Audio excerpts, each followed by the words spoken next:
Chers auditeurs, suite aux 3 précédentes enquêtes de Vice Media, Chris Yapi vous propose celle-ci, menée par les mêmes journalistes, afin que vous compreniez l'étendue du trafic de stupéfiants en Afrique, mais plus particulièrement en Côte d'Ivoire. Malheureusement aujourd'hui, notre pays, sous Alassane Ouattara, est reconnu comme un État voyou, plaque tournante du trafic de drogue international. Chris Yapi ne ment pas. Le Hezbollah en Afrique, cas de la Côte d'Ivoire.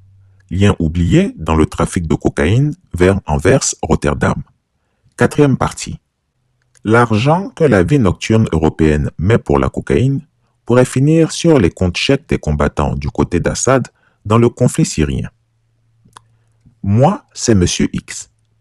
L'homme à table en face de nous en est déjà à sa 3e cigarette avant de prononcer ses premiers mots. Nous sommes sur la terrasse d'un bar à Abidjan, la capitale économique de la Côte d'Ivoire et l'une des villes portuaires les plus importantes d'Afrique de l'Ouest. Pour des raisons de sécurité, nous ne pouvons pas indiquer quand l'entretien a eu lieu. Notre source est un musulman chiite, un Ivoirien d'origine libanaise, qui, après bien des hésitations, veut nous parler du rôle de sa communauté dans le trafic de cocaïne à travers le port. Les informations qu'il va nous donner, dit-il, pourraient lui coûter la vie. Il veut un anonymat complet et demande à 3 reprises comment nous pouvons le garantir. Vous voyez, je vis parmi eux. J'ai une famille. Ils peuvent facilement m'atteindre. Mode opératoire. Nous sommes venus ici pour enquêter sur la Highway 10, la route de la cocaïne entre l'Amérique du Sud et l'Europe via les ports d'Afrique de l'Ouest.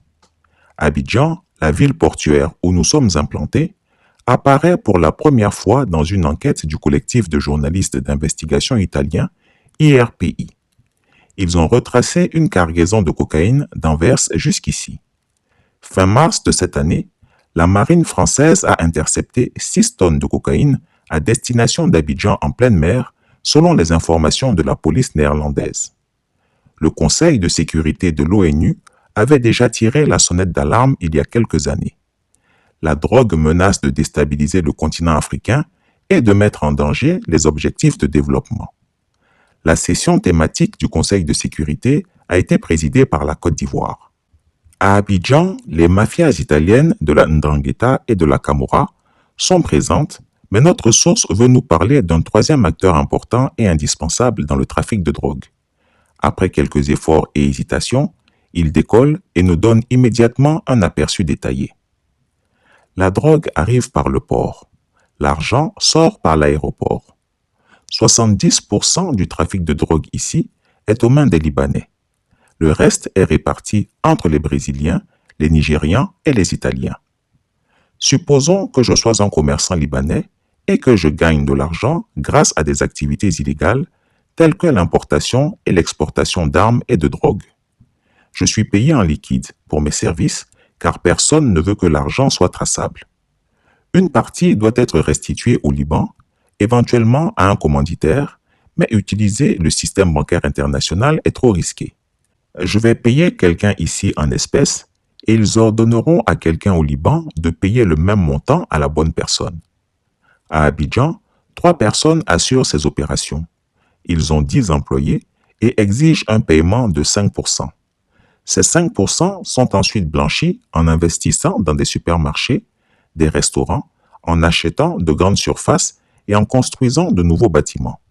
La plupart des immeubles à appartements que vous pouvez voir dans la zone 4 à Marcory ont été construits avec cet argent. Il y a 10 ans, il n'y avait rien à cet endroit.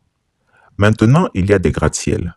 Le gouvernement ne contrôle pas la provenance de l'argent que vous utilisez pour construire de nouveaux bâtiments, contrairement à l'Europe. Zone 4, Abidjan. Selon notre source, le système de blanchiment d'argent entre alors dans une 2e phase. Les appartements sont censés être loués, mais les résidents officiels sont souvent des enfants de moins de 18 ans. Chaque mois, l'équivalent du loyer est déposé en banque et ainsi l'argent du crime est introduit dans le système économique formel. Une partie de l'argent doit encore être restituée au Liban en espèces. Notre source a référencé Acha Mamad, un Libanais de 20 ans avec un passeport français qui a été arrêté à l'aéroport d'Abidjan le 31 mai 2019. La police a trouvé 4,5 millions d'euros en liquide dans sa valise. Ahmad était en route pour Beyrouth. Un modus operandi qui est souvent utilisé, dit l'homme qui nous précède. Ceux qui organisent le transport de l'argent approchent des jeunes Libanais pauvres et sans emploi d'à peine 20 ans. Ils proposent un voyage au Liban avec leur valise. Il obtient 20 000 dollars pour cela. Sa famille recevra 100 000 dollars. Il ne doit pas savoir ce qu'il y a dans la valise. Après cela, les autorités de l'aviation sont informées afin qu'elles sachent quel homme laisser passer. Le jeune homme encourra une peine de 3 ans de prison, mais sera souvent libéré après quelques mois. Le juge fait partie du complot, a-t-il affirmé. Blanchiment d'argent à grande échelle. L'homme connaît-il les destinataires des cargaisons de cocaïne quittant le port? À ma connaissance, des Grecs, des Italiens et des Belges, dit-il, et aussitôt après, il renverse les rôles. Il pose maintenant les questions. Êtes-vous juif? Pourquoi ne me demandez-vous pas le rôle que joue le Hezbollah dans tout ça?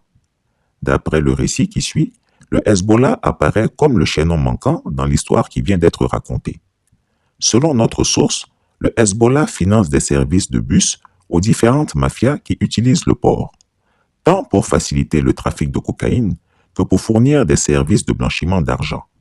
Tout cela se traduit par une opération organisée de blanchiment d'argent à grande échelle.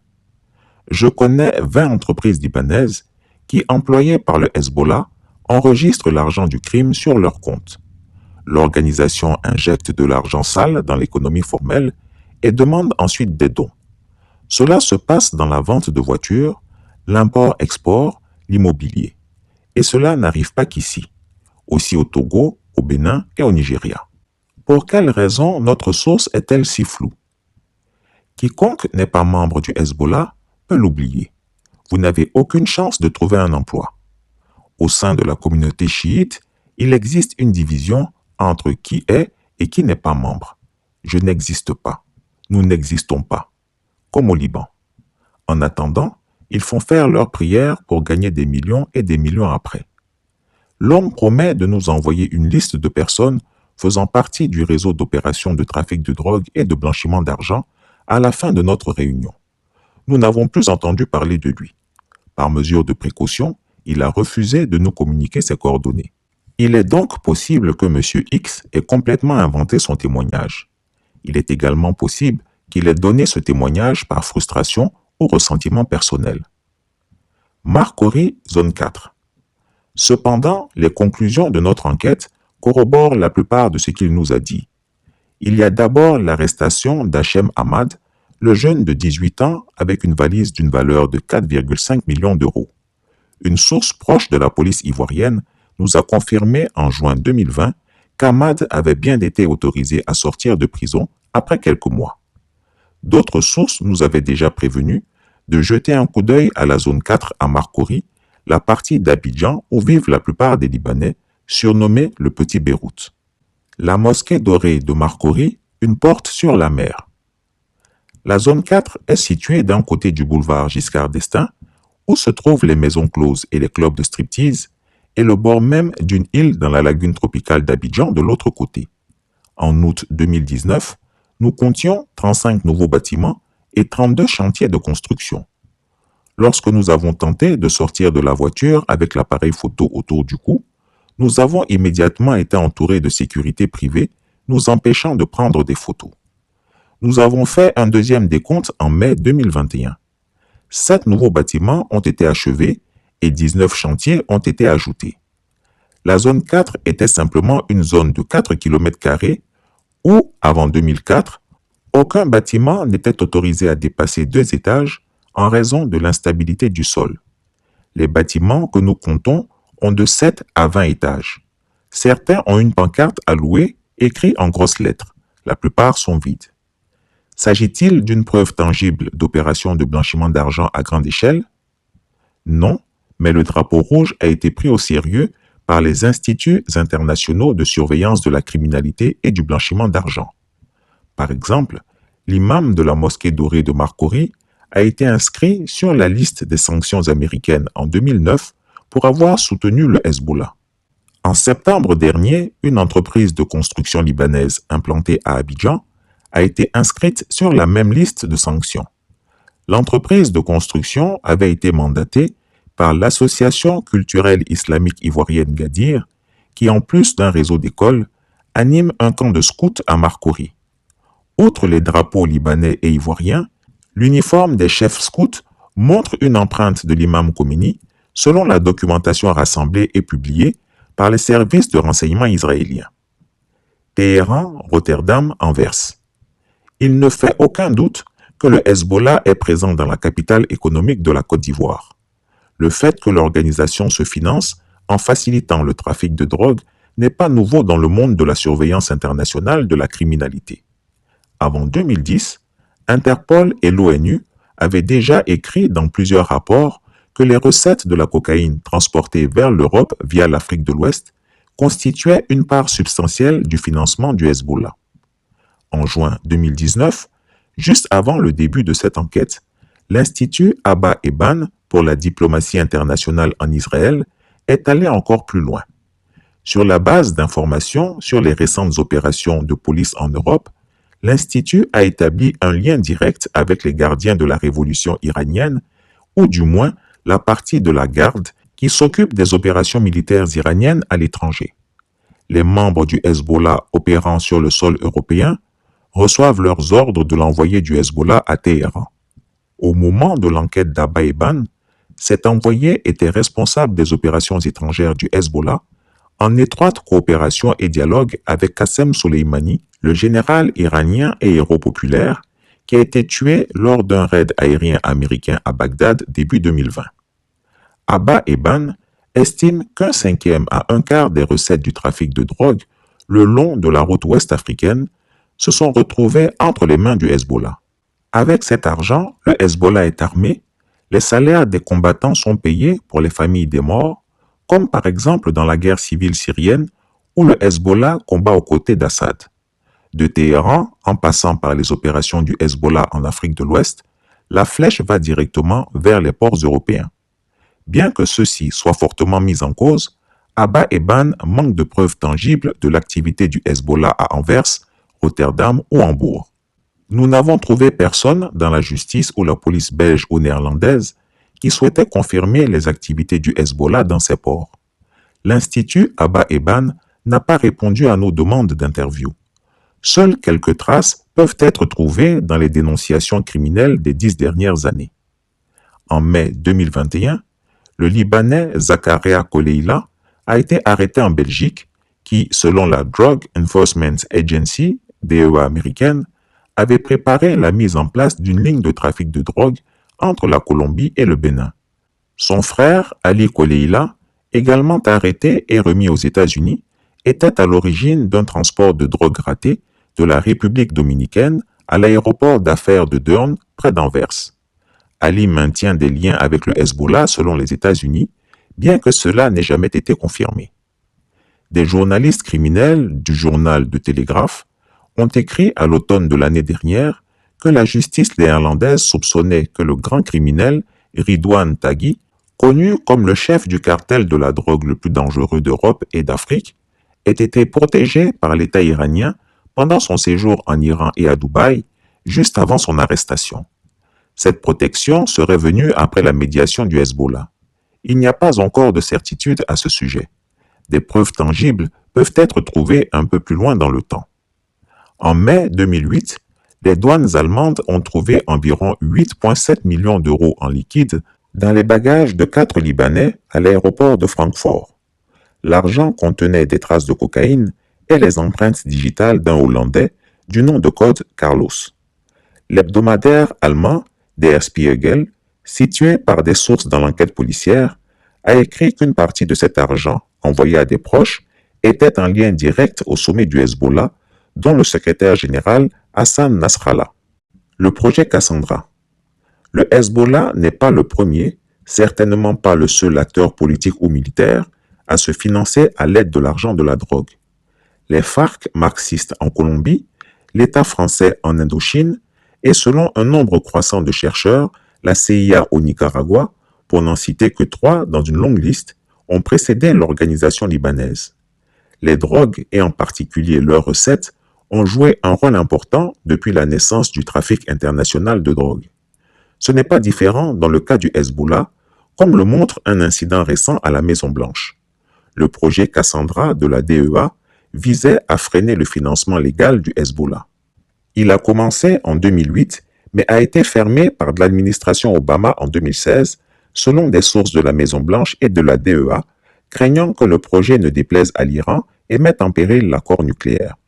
Un article que Politico a publié à ce sujet en 2017 a été rejeté par les fonctionnaires de l'administration Obama comme étant fondé sur des sources et conjectures biaisées.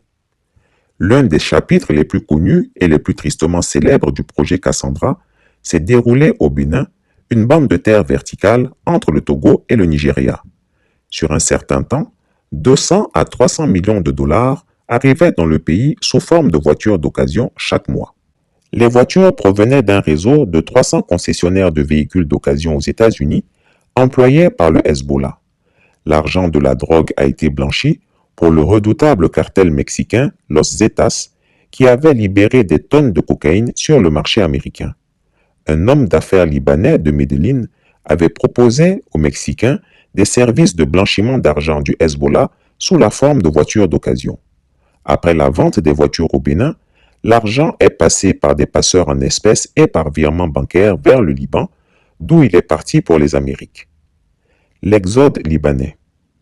En ce début d'année, notre équipe était à Porto Novo, la capitale du Bénin, juste à temps pour assister à la nomination festive du nouveau procureur de la Cour de lutte contre la criminalité financière et le terrorisme. La Cour a été érigée en 2018 à la suite de pressions internationales et de plusieurs scandales, dont un montrant des liens particulièrement étroits entre l'ancien président et une holding libanaise active dans la vente de voitures et d'appareils électroménagers. Le directeur de la holding a été extradé vers les États-Unis en 2011 pour soutien au Hezbollah après d'intenses pressions. La nouvelle Cour réussira-t-elle à prendre position contre le blanchiment d'argent? C'est discutable. La Cour africaine des droits de l'homme et des peuples a critiqué à plusieurs reprises le Bénin pour le fait que depuis le début de son existence, le nouvel instrument poursuit les opposants au régime. Par exemple, une femme politique populaire de 47 ans est actuellement derrière les barreaux après une condamnation pour terrorisme. Un magistrat qui a déclaré dans une interview que la décision de la Cour avait subi des pressions du régime a dû fuir le pays. Le marché des voitures à Cotonou. La vente en plein essor de voitures d'occasion est maintenant terminée, mais cela est dû à une décision du Nigeria voisin qui a introduit une interdiction d'importer début 2017. Un changement du taux de change par rapport à la monnaie nigériane a également contrecarré le commerce automobile selon des sources locales du circuit des concessionnaires automobiles. Elle a même provoqué un petit exode de la communauté libanaise vers les pays voisins. Les autres concessionnaires automobiles libanais que nous avons approchés à Cotonou sont silencieux ou hostiles. J'ai toujours considéré la vente de voitures comme une solution au chômage massif des jeunes Libanais, explique Étienne Ouessou, un journaliste spécialisé dans le crime de Cotonou. Les Libanais qui sont restés après l'interdiction ont commencé à gérer des casinos. Des jeunes sont toujours arrêtés aujourd'hui à l'aéroport de Cotonou avec des valises pleines d'argent liquide en route vers Beyrouth. Aucun d'entre eux n'a jamais été poursuivi à ma connaissance. Un autre objectif. Jusqu'à présent, nous nous sommes principalement appuyés sur les rapports de l'équipe internationale de prévention du crime pour avoir des certitudes sur le rôle du Hezbollah dans le trafic de drogue. Cependant, ils tiennent peu compte des nuances d'agenda politique et du contexte africain plus large. Cela se produit lorsque vous regardez à travers le prisme de la sécurité et de l'autodéfense. Deux nuances s'imposent. Le Hezbollah n'égale pas l'ensemble de la diaspora libanaise, et même s'il est prouvé que le Hezbollah est actif dans le trafic de drogue, il s'agit peut-être plus d'un réseau d'individus que de l'ensemble du mouvement. Nous revenons au point de départ, Abidjan, en Côte d'Ivoire. Le rôle historique de la communauté libanaise ici a toujours été d'être un intermédiaire entre le colonisateur français et les autochtones. Les intermédiaires qui empêchent les Français de devenir africanisés ou sauvages selon les idées de la colonisation. Les études que nous ont transmises les anthropologues français le montrent. Dans le même temps, la discrimination et la stigmatisation contre la communauté libanaise en Afrique ont toujours alimenté les craintes de persécution, poussant la communauté libanaise à se rapprocher du pouvoir et à verser des paiements aux politiciens pour leur protection et leurs avantages commerciaux. Combiné à un contexte d'institutions faibles, d'extrême pauvreté de la majorité de la population employée dans l'économie informelle et d'une corruption abyssale, cela crée une opportunité parfaite pour ceux qui bénéficient d'une protection politique et peuvent en même temps utiliser beaucoup d'argent. Non seulement le Hezbollah, mais aussi la mafia italienne en Afrique et un nombre croissant de dirigeants, présidents et ministres africains ont été mentionnés comme des figures clés du commerce international de la cocaïne ces dernières années. Il ne faut jamais oublier qui permet que cela se produise, sans qui tout cela ne serait pas possible.